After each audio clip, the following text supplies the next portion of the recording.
বন্ধন news, খবরের বন্ধন। শুরু করছি আজকের খবর। পরাধীন ভারতবর্ষের স্বাধীনতা সংগ্রামীদের ব্রিটিশ কারাগারে বন্দী জীবন তাদেরকে দুর্গা আরাধনা থেকে বিরত করতে পারেনি। 1925 সালে বর্তমান মায়ানমারের মান্দালায় কারাগারে প্রথম দুর্গা উৎসব অনুষ্ঠিত হয়েছিল নেতাজি সুভাষচন্দ্র বসুর উদ্যোগে। তার অনমনীয় সুদৃঢ় মানসিকতা মান্দালায় কারাগারে আটক অন্যান্য স্বাধীনতা সংগ্রামীদের সক্রিয় সমর্থনে দুর্গাপুজোর অধিকার প্রতিষ্ঠা সফল হয়েছিল। স্মরণ করা যেতে পারে, সেই কারাগারে নেতাজি সুভাষচন্দ্র বসু অন্যতম সভাপতি ছিলেন চুঁচুড়ার প্রখ্যাত স্বাধীনতা সংগ্রামী সকলের সহ্য মাস্টারমশাই অধ্যাপক যতীশচন্দ্র ঘোষ। পরবর্তীকালে এই ঘটনা অনুপ্রাণিত হয়ে হুগলি কারাগার ও আন্দামান সেলুলার কারাগারে দুর্গাপুজো অনুষ্ঠিত হয়। হুগলি কারাগারের সামনের প্রাঙ্গণে এখনও সেই পুজো প্রতি বছর অনুষ্ঠিত হয়। বললে চলবে না, এক সময় সেই কারাগারে বন্দী ছিলেন বিদ্রোহী কবি নজরুল ইসলাম, চিত্তরঞ্জন দাসের পুত্র চিরঞ্জন দাস সহ অনেক বিপ্লবী। দুর্গা উৎসবে 100 বছর উপলক্ষে এদিন দুপুরে এক বস্ত্রদান অনুষ্ঠান করা হয়। এদিন উদ্বোধন করেন এই অনুষ্ঠানে হুগলির সাংসদ রচনা ব্যানার্জি। অনুষ্ঠানে উপস্থিত ছিলেন প্রাক্তন পৌর প্রধান আশিস সেন, বর্তমান পৌর সদস্য শ্যামপ্রসাদ মুখার্জি সহ জেলা প্রশাসনের শীর্ষকর্তারা ও রাজনৈতিক নেতৃত্বরা।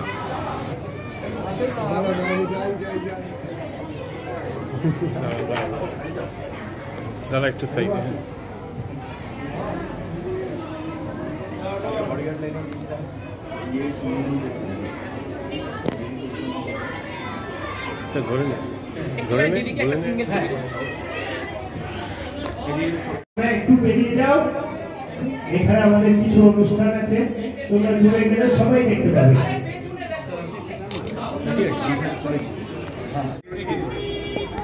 দেখো, পুজো তো সবার, মানুষ পুজোর সময় সবাই আনন্দ করতে চান, সবাই নতুন জামা কাপড় পেলে খুশি হন। তো সেই জন্য আজকে আমাদের টাউন প্রেসিডেন্ট ফণিদার প্রয়াসে আমাদের শ্যামপ্রসাদ মুখার্জি অত্যন্ত সম্মানীয় মানুষ একজন, ওনার এই প্রয়াস ছিল যে সাংসদকে নিয়ে উনি আজকে হুগলি সংসদে আসবেন এবং সেখানকার যারা মহিলা এবং পুরুষরা যারা ভিতরে রয়েছেন, যারা দোষী সাব্যস্ত হয়েছেন এবং দীর্ঘদিন আজকে সংসদে রয়েছেন, তাদেরকে বস্ত্র বিতরণ করার জন্য।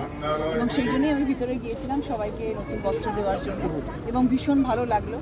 সব ধরনের উদ্বোধন করতে ইচ্ছে হয়, কিন্তু এরকম ধরনের জায়গায় আসলে একটা অন্যরকম অনুভূতি হয় যে এত মানুষ রয়েছেন অথচ তারা বুঝে বেরোতে পারছেন না বাইরে। আমরা যেরকম আনন্দ করছি তারা সে আনন্দ থেকে বঞ্চিত, কিন্তু তাদের তো নতুন জামা কাপড় পরার ইচ্ছে থাকতে পারে। সেই জন্যই আজকের এই প্রোগ্রাম অনুষ্ঠান এবং সেই জন্যই ভিতরে যাওয়া। এবং কাজী নজরুল ইসলাম যেই সেলে ছিলেন, 5 নম্বর সেলে, সেই সেলেও আমরা গিয়ে মাল্যদান করে আসলাম এবং কিছু যারা রয়েছেন মহিলা যারা রয়েছেন যারা রয়েছে দীর্ঘদিন তাদেরকে শাড়ি দেওয়া। এই প্রথমবার জেলের আবাসিকদের মধ্যে বস্ত্র বিতরণ, কি বলবেন? 100 বছর পূর্তি, সেই জন্যে 100 বছরের একটা অনুষ্ঠান তো দুর্গা পুজোর বলে কথা, সেই জন্যে আমাদের এই বস্ত্র বিতরণ অনুষ্ঠান লাগবে।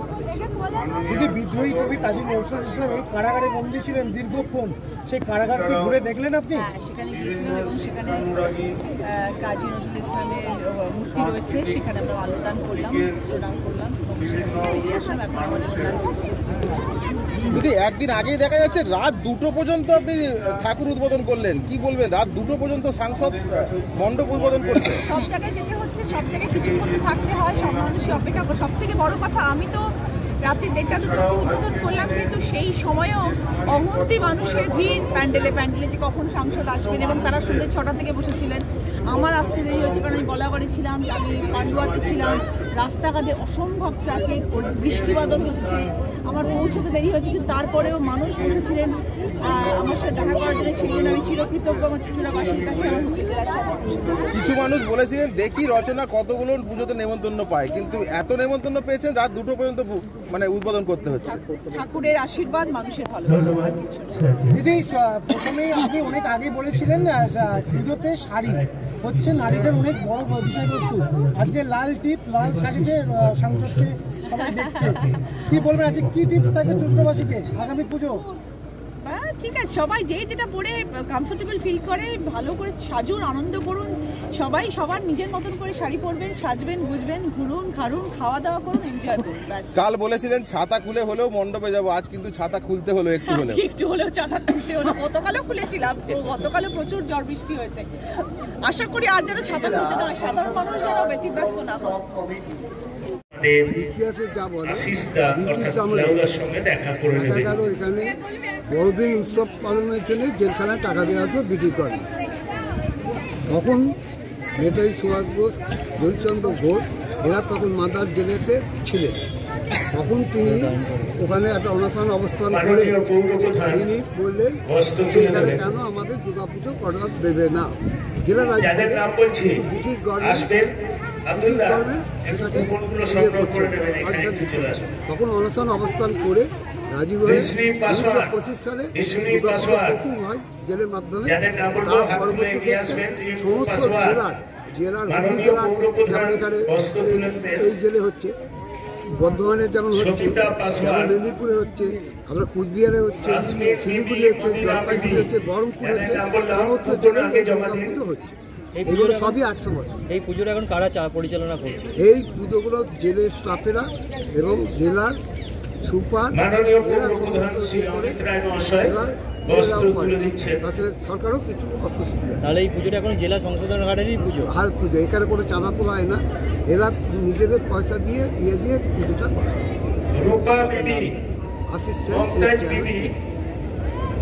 এই দুর্গাপুজোটি বরাবরই আমাদের স্টাফ রিক্রিয়েশন ক্লাব করতো, এখন আমাদের নামটা চেঞ্জ হয়ে সংশোধন হয়েছে, তো হুগলি জেলা সংশোধন দুর্গোৎসব কমিটি বলে আমরা এটা করছি। এটা মানে এই জেলার একটা হিস্ট্রিও আছে। আমাদের এখানকার কনভিক্ট যারা ছিলেন ব্রিটিশ আমলে জুবিলি ব্রিজে তারা তাদের শ্রমদান করেছেন জুবিলি ব্রিজ তৈরির সময়। তার মধ্যে এইটা আরেকটা অনন্য বিষয় যে 100 বছর ধরে আমরা স্টাফরা পুজো করছি, মায়ের পুজো।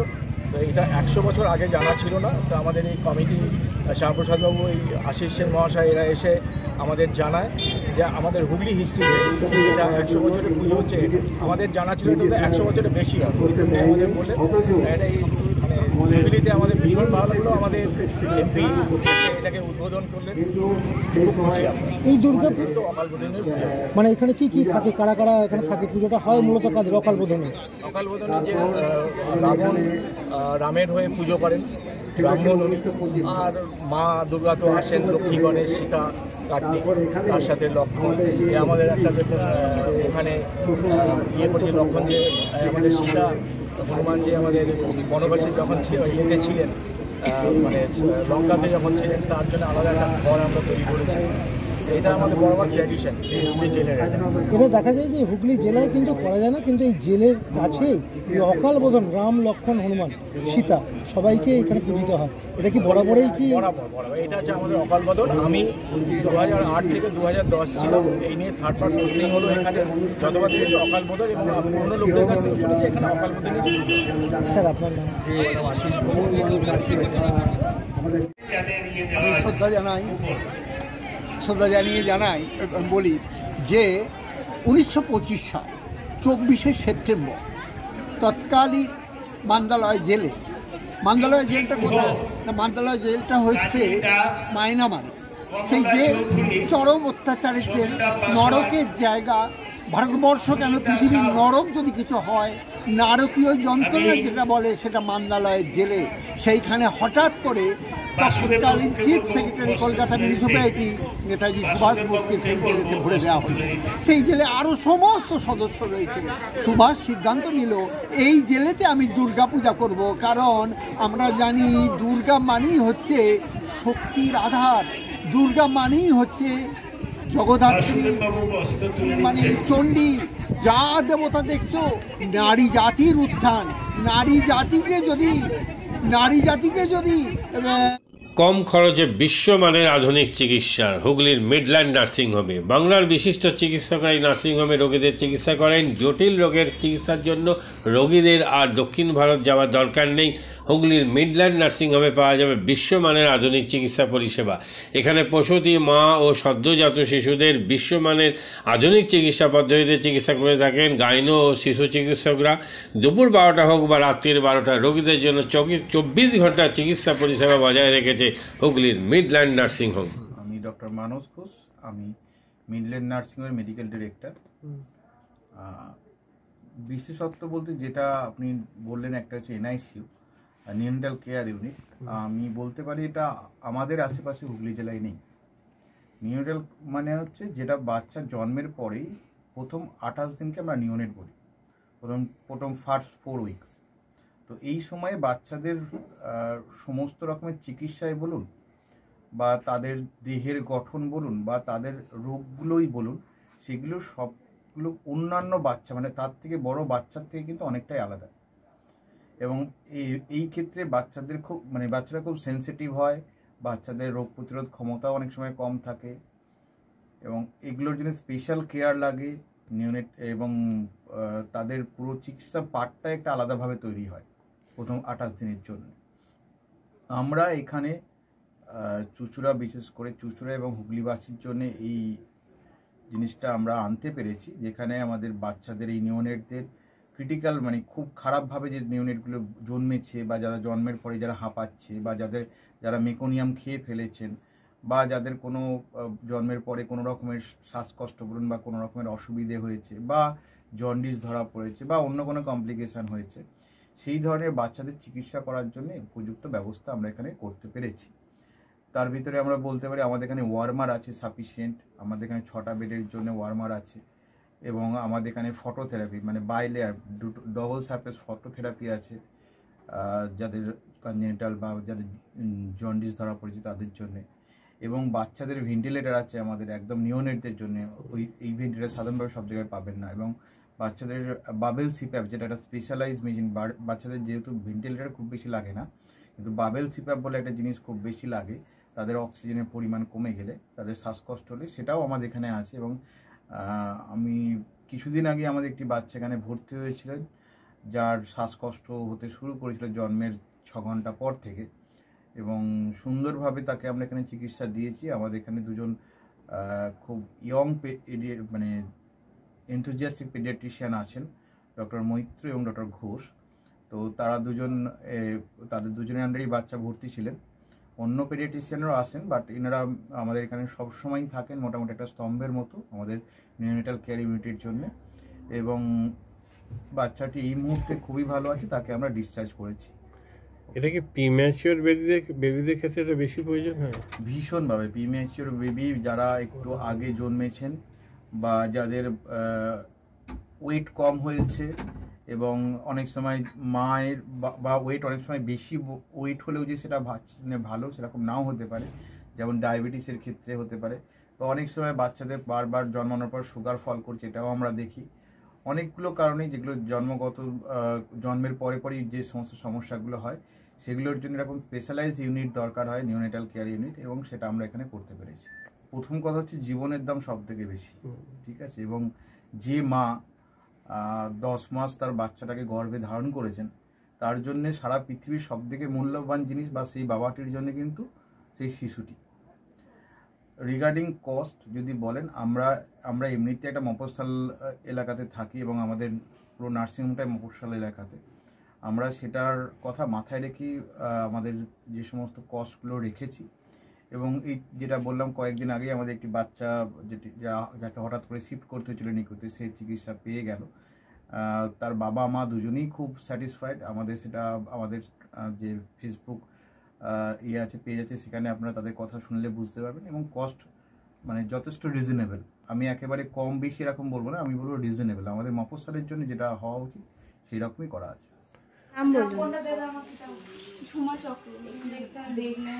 আপনার কি বাচ্চা আছে? কতদিন অ্যাডমিট ছিলেন এখানে? 4 দিন। আজকে 5 দিন ডিসচার্জ নিয়ে।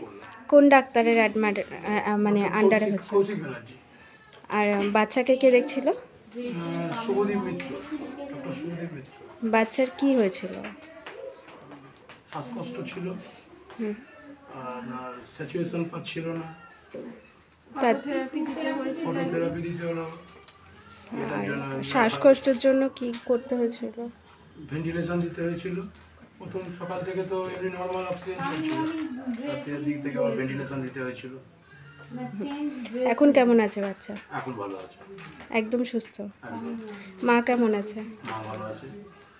আচ্ছা, আজ বাড়ি যাচ্ছেন তো? হ্যাঁ, থ্যাংক ইউ। হুগলির কোদালিয়া জাতীয় যুব কম্পিউটার সাক্ষরতা মিশন স্কুল পড়ুয়াদের পাশাপাশি তরুণ প্রজন্মের কাজে স্বনির্ভর হওয়ার জন্য বিশ্বমানের কম্পিউটার প্রশিক্ষণ কেন্দ্র। এখানে ক্লাস 3 থেকে ইঞ্জিনিয়ারিংয়ের কম্পিউটার কোর্স পর্যন্ত প্রশিক্ষণ দেওয়া হয়। এই হুগলির কোদালিয়া জাতীয় যুব কম্পিউটার সাক্ষরতা মিশন প্রশিক্ষণ কেন্দ্র থেকে কম্পিউটারের প্রশিক্ষণ নিয়ে দেশে বিদেশে অনেক ছাত্রছাত্রী আজ প্রতিষ্ঠিত। স্বল্প ফিতে ছাত্রছাত্রীদের বিশ্বমানের কম্পিউটার প্রশিক্ষণ দিয়ে এই কেন্দ্র এক বেঞ্জি দৃষ্টান্ত সৃষ্টি করেছে। বন্ধন নিউজে ক্যামেরায় ধরা পড়ল সেই দৃশ্য। নমস্কার, জাতীয় যুব কম্পিউটার সাক্ষরতা মিশন কোদালিয়া আগে জুনিয়র ফ্যাকাল্টি। এখানে ক্লাস 3 থেকে ইঞ্জিনিয়ারিং অবধি সমস্ত রকম কোর্স করানো হয় এবং তার সাথে সাথে প্রফেশনাল কোর্স যেমন সি++, Java, power BI, Tally, GST, web development, app development, power BI etcetera সব রকমের কোর্স করানো হয়, কম্পিউটার কোর্স করানো হয়। এখানে ইংলিশ মিডিয়াম এবং বাংলা মিডিয়ামে দু রকম স্টুডেন্টদেরই সব রকম কোর্স করানো হয়।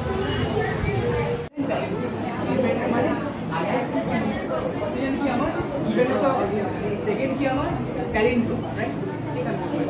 আমি এখানে কি করলাম, এই পার্টটা বার করছি কাকে,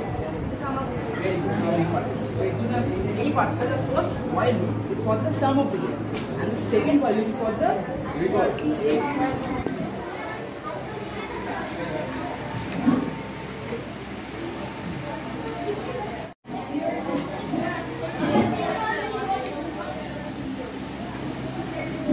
মাদকাসক্ত যুবকদের জীবনের মূল স্রোতে ফিরিয়ে আনছে চুঁচুড়া নবজীবন ফাউন্ডেশন।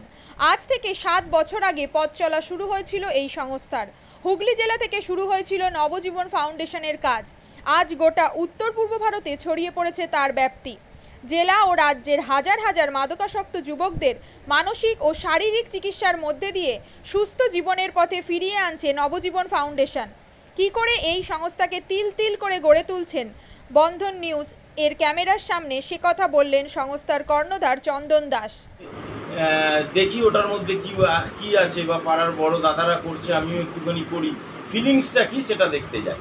এবং একটা সার্টেন টাইমের পর কি হয়, সেটা ফ্রিকোয়েন্সিটা তখন অনেক বেশি থাকে, গ্যাপ থাকে যখন শুরু করে।